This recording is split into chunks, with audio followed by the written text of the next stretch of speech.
menyelamatkan orang itu adalah menyelamatkan orang gitu kan. Ini logikanya Luis ini harus main dia logika dia nggak main nih guys. 100.000 cok, 1 juta dibagi 10 per 10-an kan, 1/10 jadinya berapa? 100.000 sebulan. Nah, persepuluhan dari 3 orang yang masuk Kristen tadi yang dimurtadkan sama. Satu lagi, tukang gorengan itu ada, jangan remehkan loh ya. Tukang gorengan itu loh ya, jangan remehkan tukang gorengan loh. Ada tukang gorengan tuh yang gajinya, aduh, bahkan kalah gaji. Malah saya malu guys, gaji saya UMR dulu itu kalah guys. Ya, menang dia guys. Tukang gorengan itu pernah saya dengar ada dapat 15 juta guys. Ada banyak tuh. Ada tukang gorengan saya dengar malah ya. Itu fakta loh. Waktu saya SD dulu nggak salah itu. Gorengan dulu berapa sih? Tapi apa namanya? Dulu 1.000 nggak salah satu biji dia. Gorengan tuh ya dulu nggak salah tuh. Waktu saya masih SMP SD tuh guys. Itu jangan muliakan anaknya loh guys. Kuliah anaknya S1 guys. Dari hasil gorengan. Gak ada kerja lain guys. Dia sore itu jual gorengan. Dah gitu aja. Macam-macam jualnya. Goreng pisang, goreng ubi dan lain sebagainya. Bisa muliakan anaknya gitu guys. Anaknya sekolah semua gitu ya. Gaji saya berapa waktu itu cuma UMR? Waktu itu nggak salah gaji saya cuma 400. Oh, waktu itu saya belum gaji, belum kerja ya, masih SD atau SMP tuh guys. Gaji bapak saya waktu itu berapa ya? Masih 293.000 atau berapa waktu itu guys. Goreng waktu itu 100 perak loh guys ya. 1.000 atau 100 ya, lupa saya guys waktu saya SD itu. Intinya adalah dia bisa memuliakan anaknya dari hasil jual gorengan. Jadi jangan remehkan orang-orang jual gorengan gitu ya. Mualaf Channel itu memberi persepuluhan setiap bulannya 100.000. Tapi menurut Mualaf Channel ini, 3 orang ini dia mendapatkan reward mobil. Nah, kalau gereja mengharap persepuluhan nih, kira-kira persepuluhan dari 3 orang tadi dengan reward mobil yang persepuluhan cuma 100.000 bisa nggak untuk nyicil tuh mobil? Nah, Luis lupa. Ingat tadi ada kasus pencucian uang di gereja, ya, itu fakta.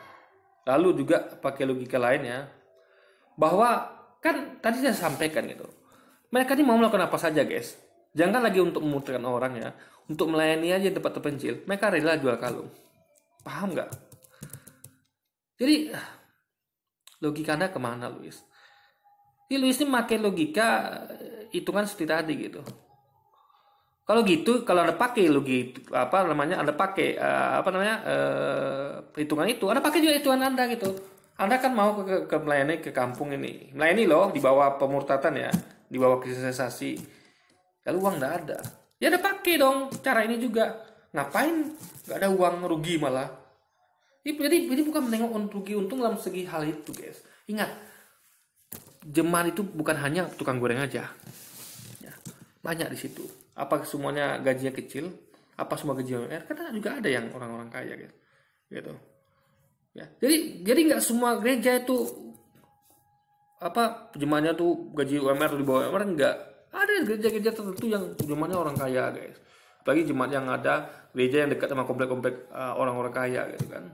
Tentu mereka ke sana pergi dong, mungkin mereka jauh gitu kan. Nah, intinya adalah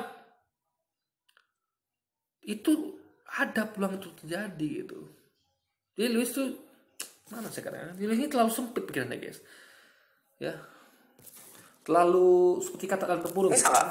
Jangankan nyicil, buat beli bensin aja kurang. Lah terus gereja dapat duit dari mana untuk belikan mobil yang dipakai sama?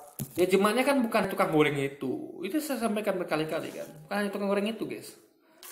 Bahkan saya dengar saya bersama gereja tuh bahkan bisnis lain juga.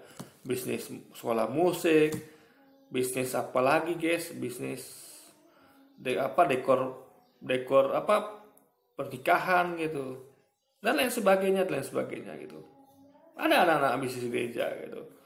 Mereka buka usaha ini itu. Jadi udah ada bisnis dalamnya gitu guys. Bahkan itu kalau tahu ya kayak gereja GBI ya, salah satu gereja Bethel itu ya, itu di Malaysia dilarang gitu.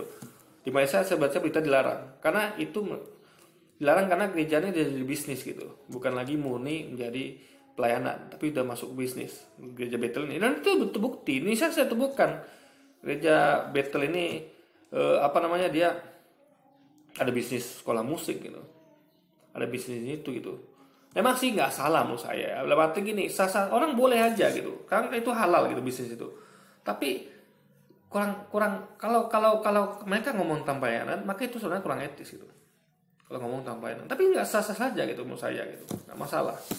Kayak pesantren juga, kadang pesantren itu ada bisnis bagus itu malah. Kenapa? Dengan pesantren berbisnis, dia bisnisnya tuh bukan bisnis kayak itu guys, bukan kayak gereja gitu. Bisnisnya tuh ya kayak mereka berkebun, bertani di sekitar pesantren. Mereka mungkin UMKM gitu. Untuk apa? Untuk membiayai operasional pesantren.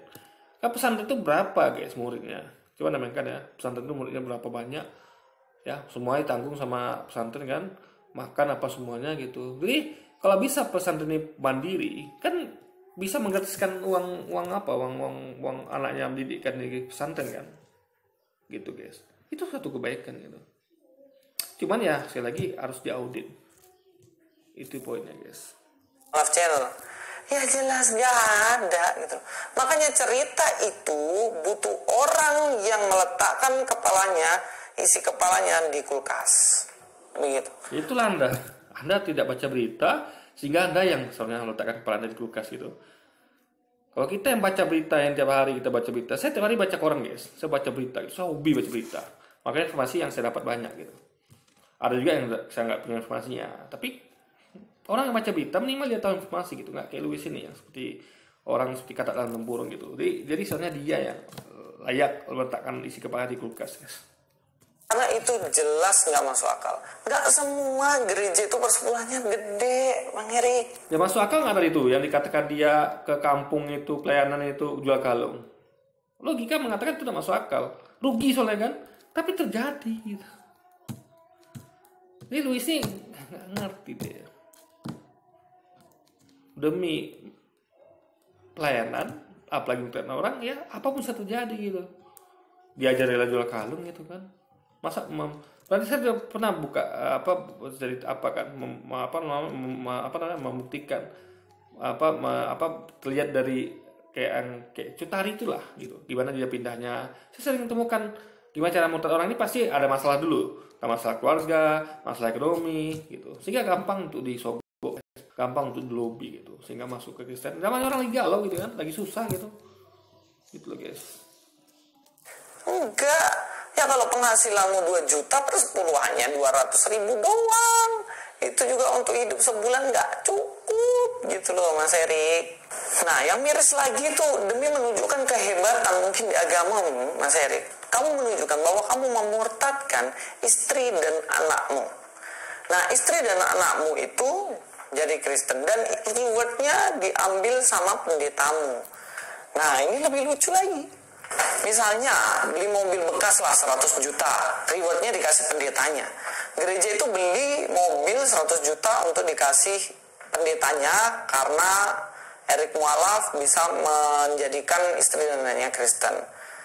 Persepuluhan dari Mas Erik ini sama keluarganya misalnya 200.000 sebulan karena gajinya 2 juta atau gajinya 5 juta lah, persepuluhannya 500.000. Nah untung nggak gereja? Ya nggak untung sama sekali.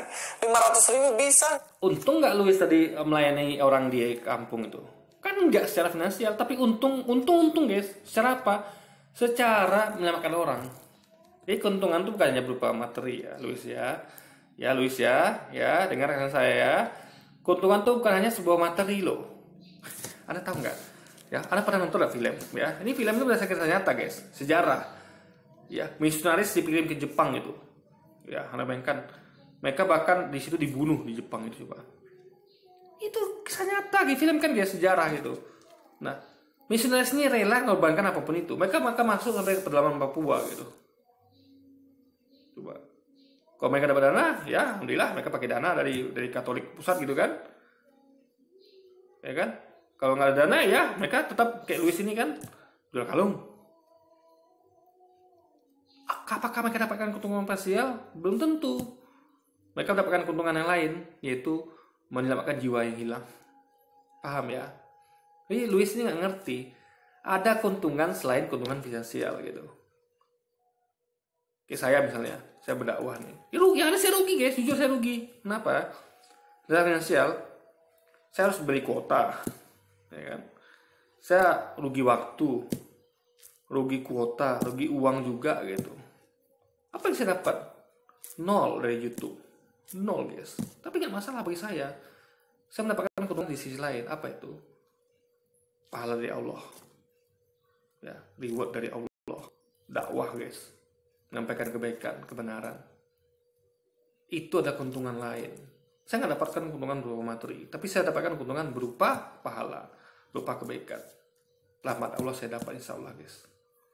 Ya, karena saya menyampaikan dengan jujur, apa adanya, dan tidak dan sesuai dengan logika, nalar yang dan akal yang telah Allah berikan pada saya. Ini Luis lupa atau lo nggak tahu ada keuntungan lain selain keuntungan finansial gitu. Seperti dia pergi melayani jemaat di desa dengan jual kalung ya. Itulah keuntungan yang didapat ketika gereja, bukan semua ya, gereja tertentu memberikan mobil kepada orang berhasil memurtadkan orang lain guys. Untuk DP atau untuk bayar angsuran dari mobil 100 juta yang dipakai sama pendetanya. Yang nggak bisa. Itulah yang saya bilang bahwa sistem ini nggak ada di gereja sama sekali. Nggak ada. Ya, berita yang saya sampaikan itu guys ya, berita Luis, Anda harus baca berita gitu. Jangan ngomong ngalung tidur kalau tidak punya data gitu. Kita hamba Tuhan untuk berjuang, bukan untuk hidup mewah, tetapi memang untuk melayani, bahkan menyangkal diri. Kadang-kadang bahkan untuk makan pun harus dari iman ke iman, nggak semewah. Anda apa nggak tahu ada pendeta yang kaya raya loh guys, ya, yang dari pemberian jemaat gitu, dari penghasilan dari, bahkan ada yang berebut jemaat bahkan guys ya, ada videonya viral itu, berebut jemaat pendeta sampai berantem di podium coba. Untuk dapatkan apa coba? Dapatkan uang guys, berpuluhan gitu. Saya juga, apa ya saya katakannya? Luis ini seakan-akan semua pendeta itu seperti itu gitu. Ustadz juga nggak begitu Luis ya. Di tiap agama tuh ada yang kaya, ada yang miskin, ada yang ustadz menerapkan tarif juga gitu. Kita tidak berbohong di sini. Kita jujur. Luis nggak mau jujur ya guys. Ya, dia kira semuanya sama gitu. Coba kalau kita katakan itu nggak ada ustadz begitu. Faktanya ada. Kita nggak pernah bohong. Tapi Luis mau berbohong gitu. Berbohong dalam artian dia nggak baca berita. Saya nggak tahu dia nggak baca berita. Kalau dia nggak baca berita berarti bukan bohong ya. Tapi nggak paham gitu. Ya, tapi intinya adalah dia harus baca berita guys, biar dia tahu apa yang terjadi di luar sana gitu kan. Wah, yang lu pikirin. Yang ketiga, katanya mualaf channel ini mau mualafkan anak dan istrinya. Dan terakhir, yang korban murtad itu adalah istri dan anak saya. Nah, ini lagi jelas keliru.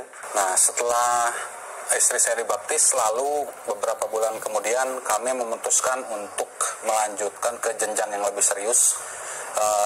Kami menikah dan menikah. Ingat ya, kronologinya. Ini saya buat juga kemarin, saya terangkan di video di Juli. Ingat, dibaptis dulu baru menikah. Berarti posisinya ketika dibaptis dulu istrinya ya, masih calon istri. Ya ingat ya, dibaptis dulu baru menikah. Jangan dibalik ya, bukan menikah dulu baru dibaptis. Dibaptis dulu istrinya ini baru nikah. Berarti dia memurtadkan istrinya ketika belum nikah, belum jadi istri. Cuma ketika dikatakan dia istri dan anaknya, posisi itu waktu dia lagi ngomong guys. Kamu mungkin dong dia katakan, saya memurtadkan pacar saya ini gitu. Kan istri dia itu, ya saya sebut dia istri. Cuman saya waktu itu dia belum istri gitu. Tapi dia menyebut istri itu sebagai present tense pada waktu sekarang itu guys. Pun secara kekristenan gitu. Jadi kalau ada yang nyinyir bahwa saya ini mualaf karena wanita, salah gitu ya. Jadi istri saya yang saya murtadkan dan kami menikah secara Kristen. Ini dia surat pemberkatan nikahnya. Ini kita menikah tanggal 9 tanggal 9 bulan 11 2013. Nah, jadi setelah istri saya dibaptis, kita lebih dalam lagi mempelajari Bible. Akhirnya kita resmi surat pemberkatan nikah di gereja. gitu. Jadi bukan saya masuk Islam karena wanita gitu, jauh dari apa ya, jauh dari nyinyiran netizen yang apa ya, haters lah ya. Nah setelah menikah barulah anak saya lahir. Nah di dalam Advent itu ada yang namanya penyerahan bayi, dan ini surat yang anak saya ya. Jadi ini namanya dulu Annabelle ya, Annabelle itu kita ambil dari apa, nama putri Belanda ya. Ya, Cucu putri Belanda namanya Annabelle, terus Putri Rianto. Nah ini anak saya. Jadi surat penyerahan bayi telah diserahkan kepada Tuhan pada tanggal 8 bulan November tahun 2014 gitu ya. Jadi anak saya ada foto-fotonya ada. Ini diserahkan kepada Tuhan ini ya. Tuhan yang mana nggak tahu ya Mas ya. Ya Allah, nauzubillah min zalik. Ya tapi itulah proses itu kan dulu gitu, proses Dulu guys, itu apa dulu ya. kekristenan kita lah. kok bisa ya dia keliru tentang dirinya sendiri tuh. Itu ya kalau Goldian kan sengaja ya mengelirukan namanya untuk tujuan tertentu. Lah ini keliru yang nggak konsisten. Nggak konsistennya apa? Gini, dia mengatakan bahwa dia menjadikan Kristen istrinya. Jadi ketika menikahnya itu pemberkatan gereja. Istrinya udah jadi Kristen, pemberkatan gereja. Itu terjadi tahun 2013. Kemudian anaknya yang lahir itu diserahkan kepada Tuhan. Ya anggaplah ya anaknya lahir di tahun 2014 lah ya, atau 2015. Itu kan memurtakan anak gini guys ya, dalam kepercayaan Islam ya. Makanya itu harus ngaji. Dalam kepercayaan Islam, anak kecil itu dilahirkan sebagai seorang muslim. Ingat, semua manusia dilahirkan dalam keadaan muslim. Semuanya. Yang memurtakan dia siapa? Yang menjadikan, makanya Luis ngaji ya. Di Quran disebutkan tuh, tiap anak dilahirkan sebagai seorang muslim beragama Islam. Yang menjadikan anak itu adalah Kristen, ya, non muslim, penyembah api. Itu orang tuanya. Paham ya? Makanya kita lihat ketika anak tuh di keluarga Islam jadi Islam, di keluarga Kristen jadi Kristen. Yang menjadikan anak itu Islam, Kristen, Hindu, Buddha itu kan orang tuanya gitu. Karena anak kecil tuh nggak ngerti apa-apa guys. Bisa nggak baru lahir anak kecil tuh, aku nggak mau jadi Islam pak, saya mau aku jadi Kristen. Kan tidak, anak bayi guys.